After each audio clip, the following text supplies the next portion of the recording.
what is minimum dose? Minimum dose. I think we should think of minimum dose in three aspects.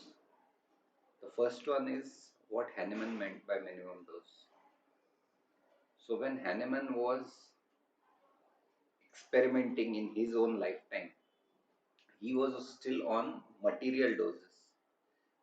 And when he said minimum dose, he wanted us to reduce the material dose. So the more the potency, let's say at least in our terms up to 12C, which is Avogadro's number, that is the minimum dose. That is the first aspect of it. The second aspect is once we cross the Avogadro's number, once we are at 30, 200, etc.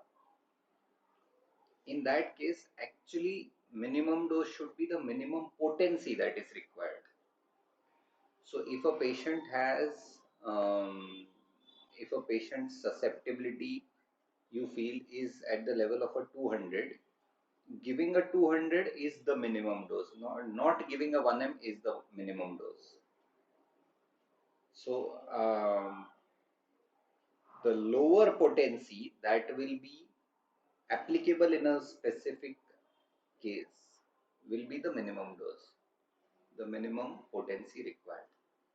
Now, there are people who have a misconception that if you are giving a 1M instead of a 200, then that is the minimum dose. That is a wrong concept. This is the second aspect that we should consider.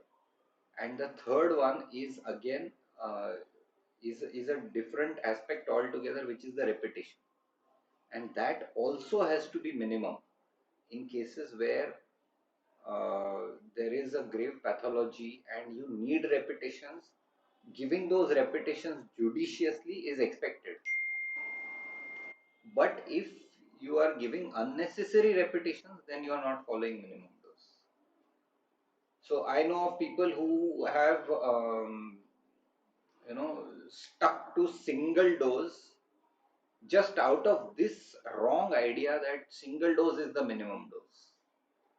Single dose is not the minimum dose. Whatever is required in the specific case, it may be repetitions 4 hourly, it may be 6 hourly, it may be weekly, we don't know. Whatever is your judgment that this case requires so many repetitions, you have to keep the idea of minimum repetitions in your mind while prescribing the repetitions.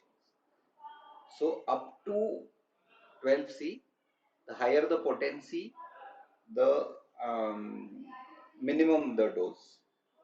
After 12C, lower potency, which is minimum potency required, that is the minimum dose. And in repetition, you have to bear in mind what will be the minimum dose which will be required to stimulate the patient's susceptibility, but at the same time, it will not cause a homeopathic aggravation.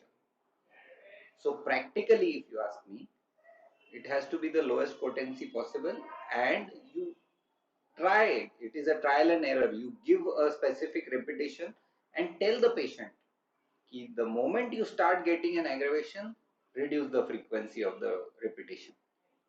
That will be the minimum dose.